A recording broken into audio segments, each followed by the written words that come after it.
Le festin dans l'abbaye.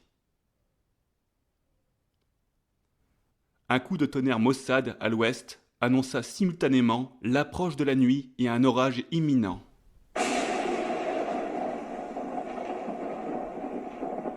Le ciel devient d'un noir maléfique. La pluie commença à tomber. Le vent bourdonnait d'une façon lugubre.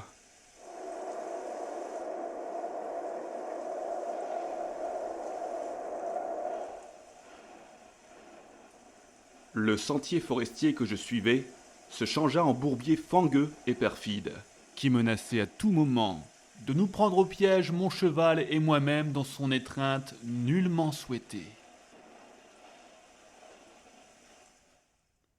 Un voyage dans de telles conditions est des plus malencontreux.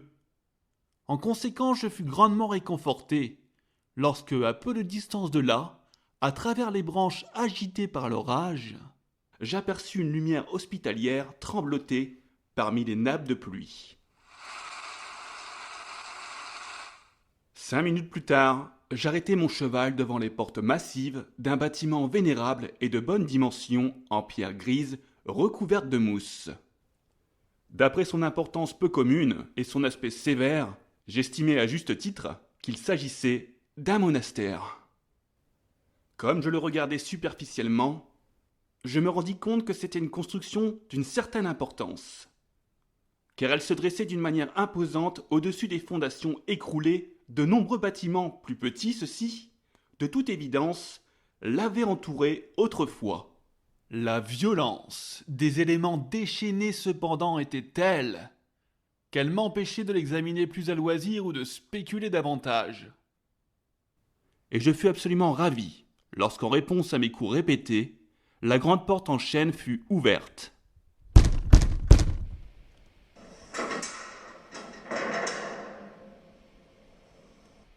J'aperçus en face de moi un homme en robe de moine et encapuchonné, qui me fit courtoisement signe d'entrer. Bien sûr, prenez la peine d'entrer. Je quittai le portail, cinglé par la pluie, pour m'avancer vers le vestibule, bien éclairé et spacieux. Rentrez, rentrez, vous dis-je. Mon bienfaiteur était de petite taille et gros. Portant une volumineuse robe de bure, d'après son aspect rugueux et radieux, je jugeai qu'il devait être un hôte tout à fait charmant et affable. Il se présenta. Il était l'abbé Andricus, le père supérieur à la tête de la communauté monacale, qui vivait dans l'abbaye où je me trouvais présentement. Il me pria d'accepter l'hospitalité de ses frères et d'attendre la fin de cet orage, fort peu clément. En réponse, je lui fis connaître mon nom et ma condition, et je lui dis que j'allais retrouver mon frère à Virogne, au-delà de la forêt, mais que l'orage m'avait empêché de poursuivre mon voyage plus en avant. Une fois ces civilités achevées, je me conduisis au-delà de l'antichambre lambrisée, jusqu'au pied d'un grand escalier de pierre, taillé dans le mur lui-même. Arrivé à cet endroit, il m'appela d'une voix sèche, en une langue incompréhensible. Yo enchantatanme. Un instant plus tard, je sursautai, surpris par l'apparition soudaine de deux moricots. Leur venue avait été si rapide et silencieuse qu'il m'avait semblé surgir du néant. Leurs visages d'ébène, aux traits durs, leurs cheveux crépus et leurs yeux roulants dans leurs orbites, mis en relief par leurs costumes des plus exotiques, de grands pantalons bouffants en velours rouge et des ceintures de fil d'or à la mode orientale, m'intriguèrent énormément, car ils semblaient curieusement déplacés dans un monastère chrétien. L'abbé Andricus s'adressa à eux, dans un latin fluide, demandant à l'un de s'occuper de mon cheval resté au dehors, Curate nostro invitandum. et ordonnant à l'autre de me conduire jusqu'à une chambre à l'étage, Cubiculae dare. où, m'informa-t-il, je pourrais ôter mes vêtements trempés par la pluie, et mettre un habit plus approprié en attendant le dîner. Je remerciai mon hôte si courtois, et suivis l'automate noir et silencieux. En haut du grand escalier de pierre, la lueur vacillante de la torche portée par le serviteur gigantesque projetait des ombres et des arabesques sur les parois de pierre nues et effritées. À en juger par leur décrépitude avancée, le bâtiment était manifestement très ancien. En fait, les murs massifs qui se dressaient au dehors avaient dû être construits dans l'ancien temps, car les autres bâtiments plus récents, et sans doute construits près de celui-ci, étaient depuis longtemps tombés dans un état de délabrement irrémédiable et méconnaissable. Une fois arrivé sur le palier, mon guide me présenta le long d'un grand couloir au sol de mosaïques recouvert de somptueux tapis. Les hauts murs étaient ornés de tentures et surchargés de tapisseries en velours noir. Une telle décoration me parut déplacée dans ce lieu de prière. Et mon opinion ne fut guère changée lorsque je vis la chambre qui m'était présentée comme la mienne. Elle était aussi spacieuse que le cabinet de travail de mon père à Nîmes. Ses murs étaient tendus de velours d'Espagne, marron, pourpré, d'une élégance surpassée seulement par leur mauvais goût. En un tel endroit, il y avait un lit qui n'aurait pas déparé le palais d'un roi. Meubles et objets divers étaient d'une magnificence vraiment royale. Le moricaud alluma une douzaine d'énormes bougies dans les candélabres en argent, disposées tout autour de la pièce. Puis il me salua et se retira. Alors que je regardais sur le lit de plus près, je trouvais placés sur celui-ci les vêtements que l'abbé avait prévus à mon usage pour le dîner. Ceci consistait en un costume de velours noir, avec des culottes de satin et des choses d'une teinte assortie, ainsi qu'un surplis noir, et m'aperçut que ce costume m'allait à merveille, en dépit de sa couleur trop sombre. Tout en m'habillant, j'examinais la chambre plus attentivement. J'étais très étonné par sa prodigalité et son luxe ostentatoire, et encore plus surpris par l'absence de tout objet religieux. Je ne vis même pas un simple crucifix. Assurément, ces moines devaient appartenir à un ordre riche et puissant, bien qu'un peu trop mondain. Peut-être proche de ces sociétés de Malte ou de Chypre, dont la licence et l'extravagance sont un scandale pour tout le monde. Comme je méditais ainsi, parvinrent à mes oreilles les accents d'un chant sonore qui monta et s'amplifia. Il semblait provenir de quelque part loin en dessous.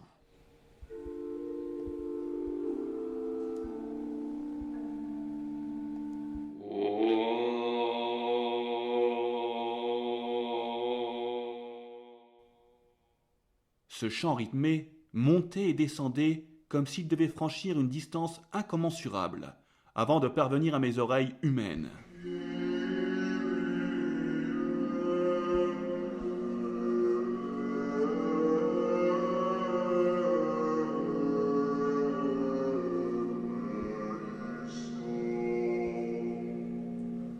Il était fort troublant. Je ne parvenais pas à distinguer des mots ou des phrases compréhensibles, mais son rythme puissant me déroutait.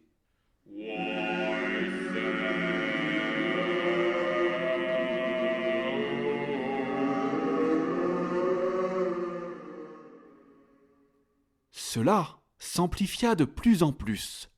On aurait dit quelques runes maléfiques, empreintes d'une suggestion insidieuse et étrange.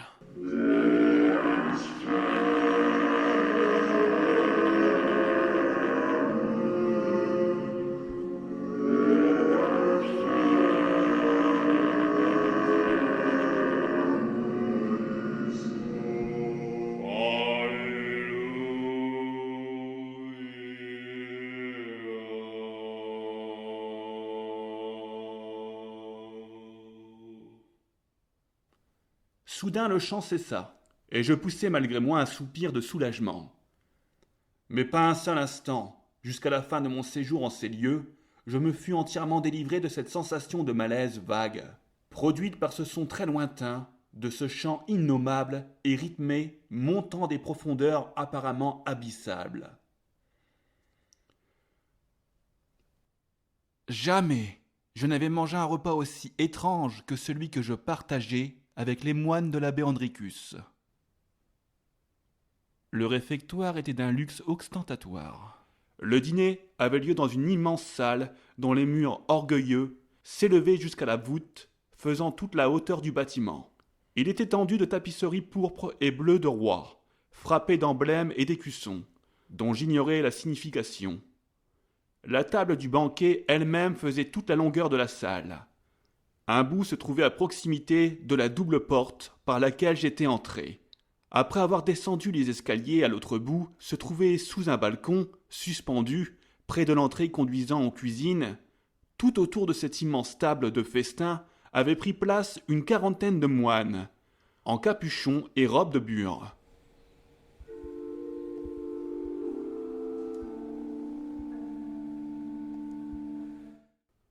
Déjà, ils se jetaient voracement sur les mets innombrables, dont la table était surchargée.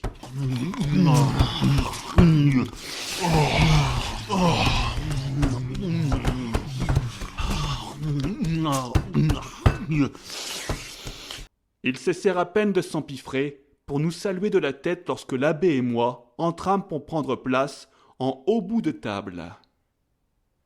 Ils continuèrent de dévorer avec rapacité et victuailles disposées devant eux, en une quantité incroyable accomplissant cette tâche d'une façon absolument inconvenante. L'abbé ne prit même pas le temps de m'indiquer mon siège et de me dire le bénédicité, mais suivit immédiatement l'exemple de ses ouailles et entreprit de se gaver goulûment de morceaux de choix, sous mon regard stupéfait.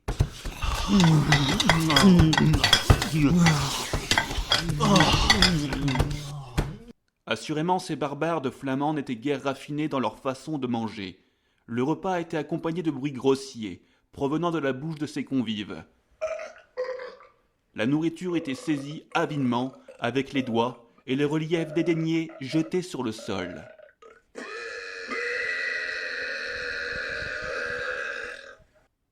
La bienséance la plus élémentaire était souvent ignorée. Un instant, je fus abasourdi. Puis ma politesse naturelle vient à ma rescousse, de telle sorte que je commençai à manger sans plus de façon. Une demi-douzaine de serviteurs se glissaient silencieusement autour de la table, remplissant les plats ou en apportant des plateaux surchargés de nouvelles viandes encore plus exotiques. Mes yeux contemplaient des merveilles de cuisine sur des plats en or. Vraiment. C'était donner des perles à des cochons, car ces frères en capuchon et en robe de bure, tout moines qu'ils fussent, se comportaient comme d'abominables rustres. Ils avalaient et se gorgeaient de toutes sortes de fruits, cerises énormes et succulentes, melons badigeonnés au miel, grenades et raisins, prunes délicieuses, abricots exotiques, figues et dattes rares.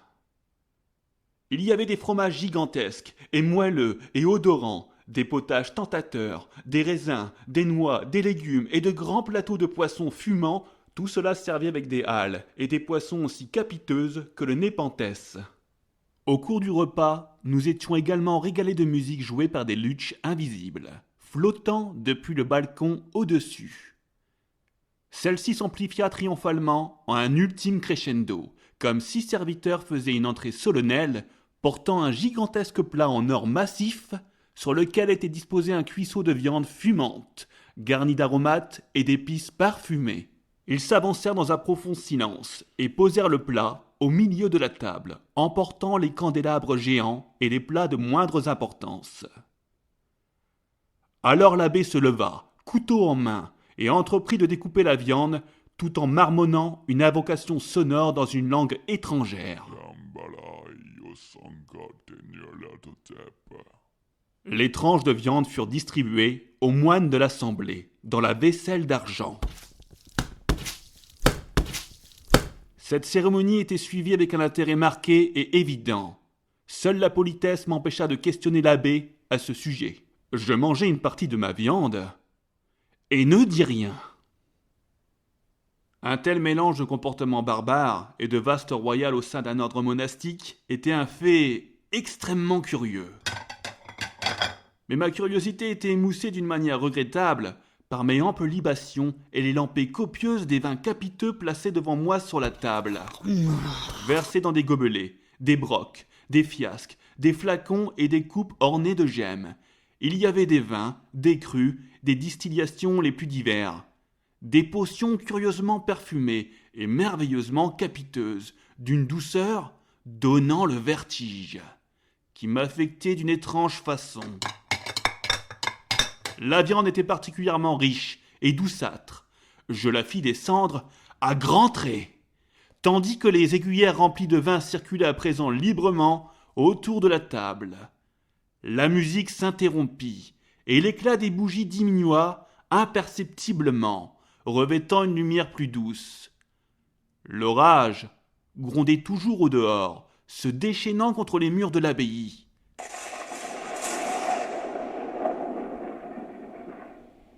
La liqueur embrasait mes veines, de singulières idées et des envies folles traversèrent mon esprit troublé. J'étais assis, dans un état d'hébétude presque complet. Lorsque, leur appétit énorme enfin satisfait, les moines commencèrent sous l'influence du vin à rompre le silence observé durant le repas, en entonnant le refrain d'une chanson paillarde.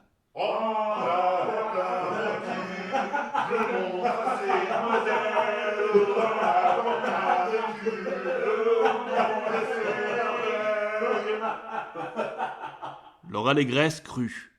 Des plaisanteries lestées et des histoires corsées furent lancées, ajoutant à l'hilarité générale. Les visages amaciés étaient déformés par des rires lubriques. Des panses rebondies étaient secouées par des rires joyeux. Certains se laissaient aller à des bruits inconvenants et à des gestes obscènes.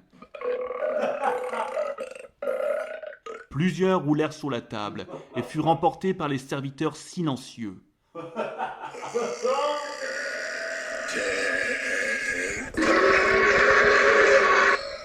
Je ne pus m'empêcher d'opposer cette scène à celle qui se serait certainement déroulée si j'avais rejoint Avironne à temps, pour dîner à table avec mon frère, le bon curé.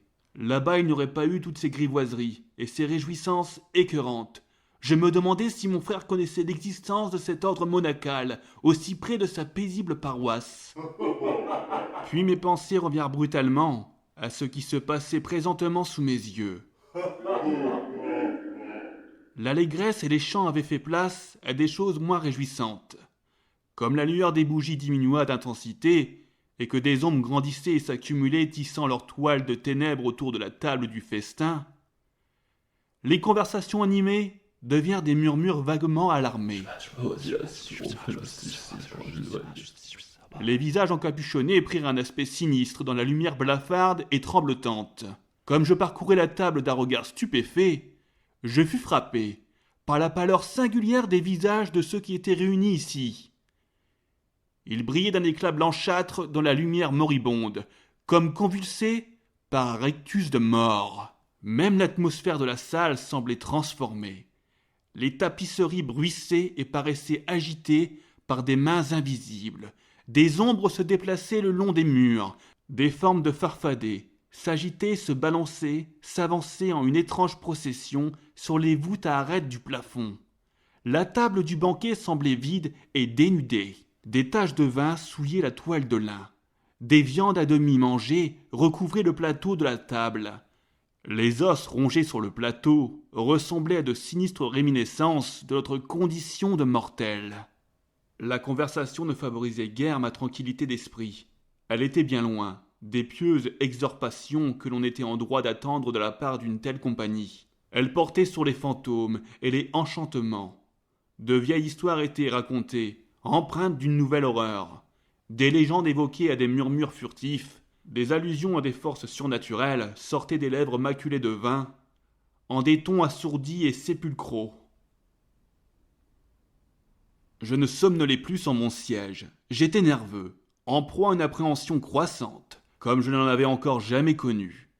C'était presque comme si je savais ce qui allait se passer, lorsque, enfin, avec un curieux sourire, l'abbé commença son récit. Les moines présents cessèrent leur chuchotement et vinrent s'asseoir à leur place pour l'écouter. Pendant ce temps, un serviteur était rentré. Il posa devant son maître un petit plat recouvert d'une cloche.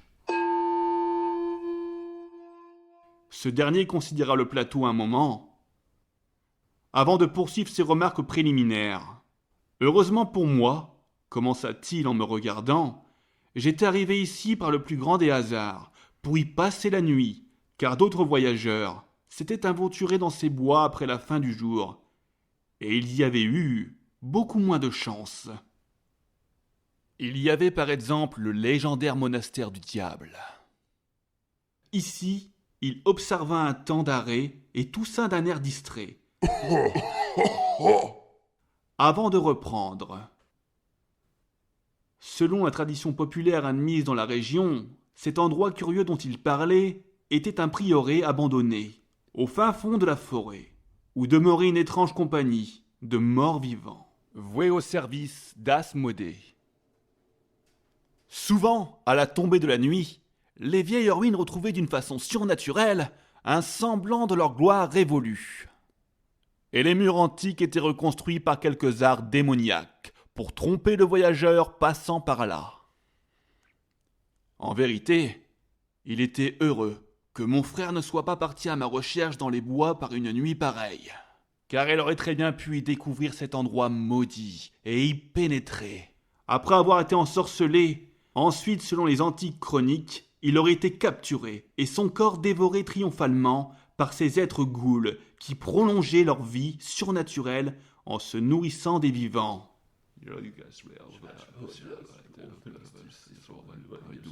Tout cela était raconté en chuchotement, d'une terreur indescriptible, comme si cette histoire était destinée, d'une certaine façon, à transmettre un message à mes sens hébétés.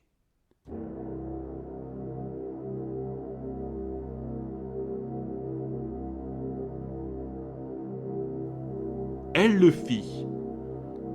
Comme je regardais fixement les visages et qui me lorgnaient tout autour de la table, je compris la portée de ces mots prononcés sur un ton de plaisanterie, l'horrible moquerie qui se cachait derrière le sourire narquois et énigmatique de l'abbé.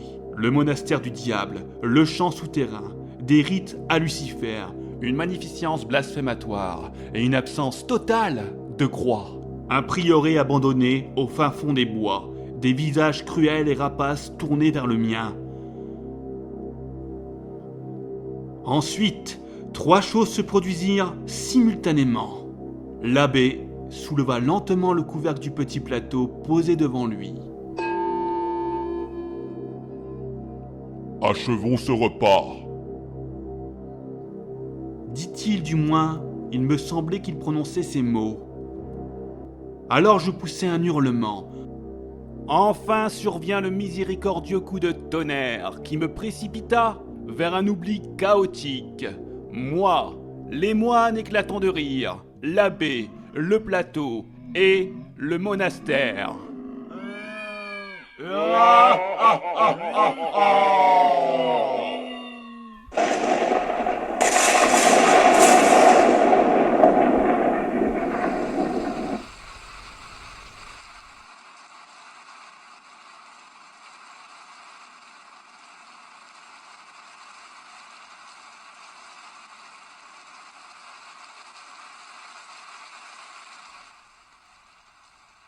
Lorsque je me réveillai, je gissais dans un fossé trempé par la pluie, près du sentier fangueux. Je portais un costume noir. Mon cheval paraissait non loin, parmi les fourrés de la forêt. Mais de l'abbaye, je ne vis pas la moindre trace. J'arrivai à Vironne, une demi-journée plus tard, dans un état de stupeur. J'étais déjà la proie du délire, et lorsque je fus à proximité de la maison de mon frère, je criai des malédictions sous ses fenêtres. Puis mon délire se changea en une folie furieuse lorsque celui qui me découvrit, là, m'apprit que mon frère avait disparu, et que son sort était des plus improbables. Alors je m'évanouis et m'écroulai à terre.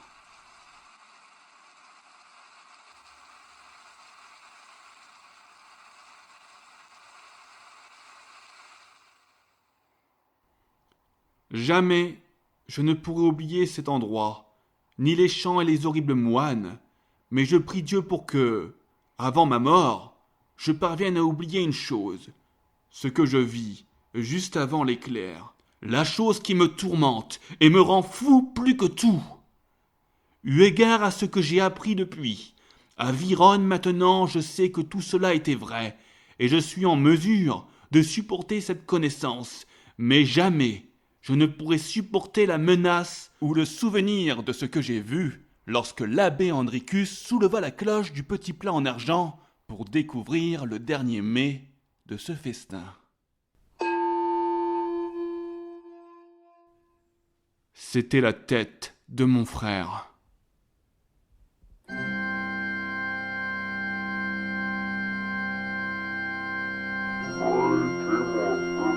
I've been thinking about her ever since she left my office yesterday. What's she been up to?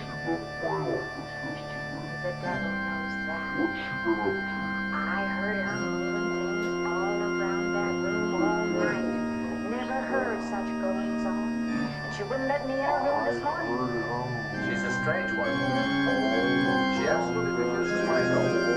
I can't say that I blame her. There's something about her that completely baffles me. I've urged her to go home, and she feels strange though. Can't let her stay in this house. You won't have to worry about that. She's determined to leave the city, and she wants to get away as soon as possible.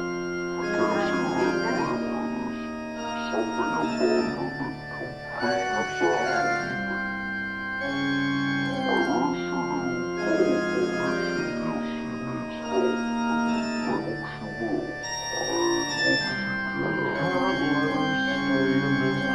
Not very much, I'm afraid. I'm sure glad you just happened around. I was gonna call somebody. I was afraid to catch you.